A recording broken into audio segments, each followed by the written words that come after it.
सत श्री अकाल, नमस्कार, आदाब। मैं हाँ गुरजीत सिंह और तुसी देख रहे हो कृति भूमि। फिलहाल असी देवदर दे विच मौजूद हाँ, जिथे साडे नाल पूर्व सरपंच ओम कुमार गुज्जर जी जुड़ चुके ने, जो कि बीजेपी राज इस टाइम चल रहा है। बीजेपी दे विच किसानी मोर्चे दे उप अध्यक्ष ने। सो इन्हां नाल गलबात करांगे कि किसानां नूं लैके की कुछ अपडेट है, क्योंकि एक वड्डा ऐलान माननीय प्रधानमंत्री जी ने किया सीगा कि 2022 दे विच किसानां दी आमदन दुगनी कर दी जाएगी। सो ये जे वाधू सवाल है जो इन्हां नाल सारी डिस्कशन करांगे, सारी वार्तालाप करांगे। तुसीं साडे नाल जुड़े रहो कृति भूमि न्यूज़ दे नाल। हाँ जी सर, सत श्री अकाल।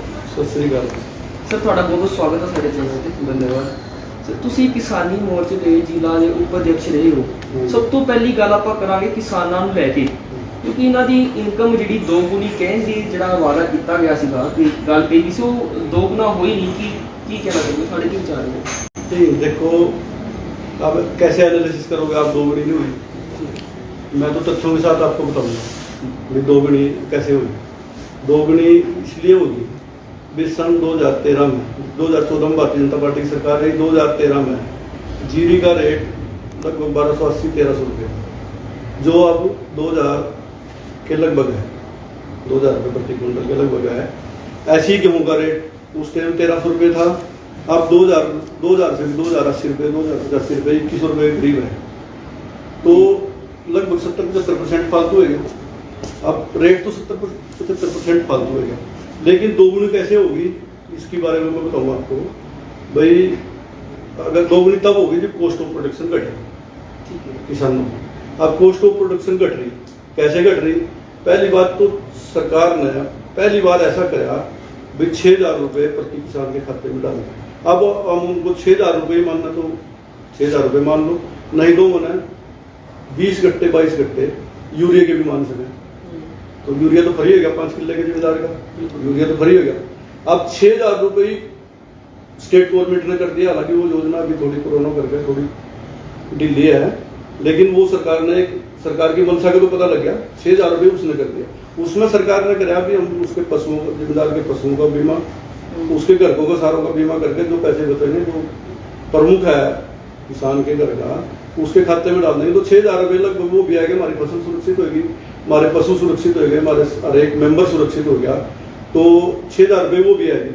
वो भी मान लो किसानों को कॉस्ट ऑफ प्रोडक्शन घटी उससे भी। तो जब कॉस्ट ऑफ प्रोडक्शन घटेगी और कीमत बढ़ेगी, अब हमारे पर क्या खर्चा रहेगा? हमारे पर रहेगी जुताई का पानी, जो कि लगभग 30-35% का हो।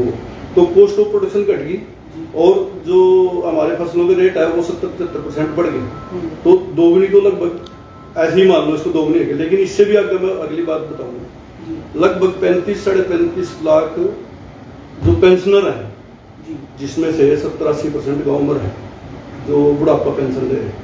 अब उसकी पहले 1000 रुपये पेंशन थी जब 10 साल की सरकार थी, 1000 रुपये पेंशन लास्ट में हुई थी 1000 रुपये।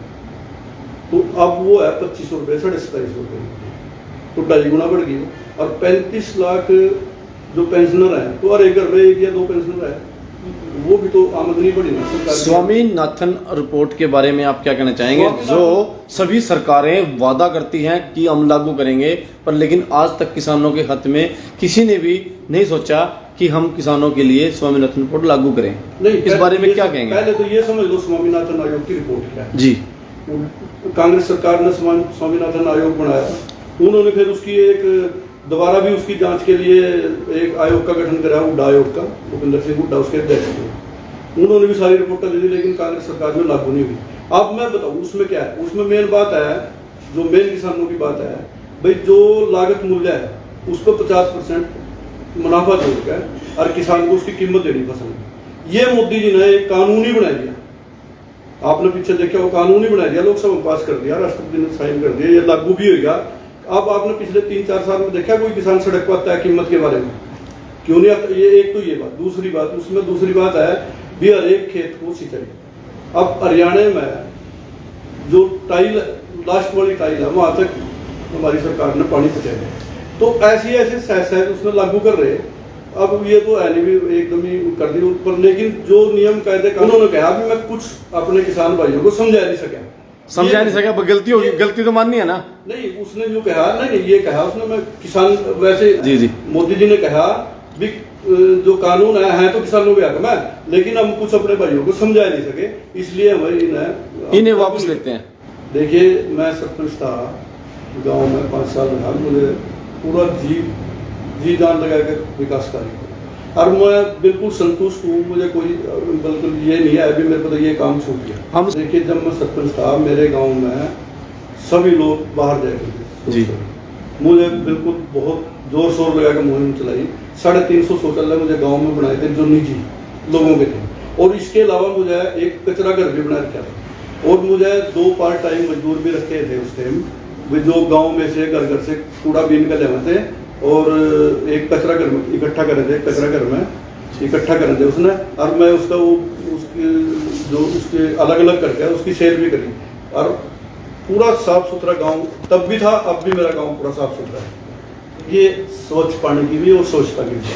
अगर हम सारी बात सरकार पे ही छोड़ देना, ये सरकार के साथ नाइंसाफी होगी। इसमें हम सभी ने भी बिल्कुल योगदान करना चाहिए, और इसमें हमें जो भी हमारी भागीदारी बनाए हम वो बिल्कुल अपनी सुनिश्चित करके और उस पर मैं पूरा कर।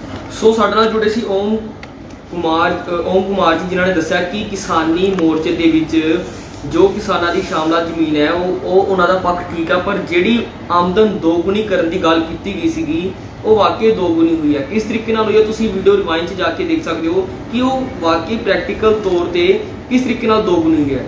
ਸੋ ਅਜਿਹੀ ਅਪਡੇਟਾਂ ਤੁਹਾਡੇ ਨਾਲ ਆਪਾਂ ਅਪਡੇਟ ਕਰਦੇ ਰਹਿੰਦੇ ਹਾਂ। ਸੋ ਹੁਣ ਤੋਂ ਮੈਨੂੰ ਗੁਰਜੀਤ ਸਿੰਘ ਨੂੰ ਇਜਾਜ਼ਤ, ਮਿਲਾਂਗੇ ਅਗਲੀ ਖਾਸ ਰਿਪੋਰਟ ਦੇ ਨਾਲ। ਧੰਨਵਾਦ।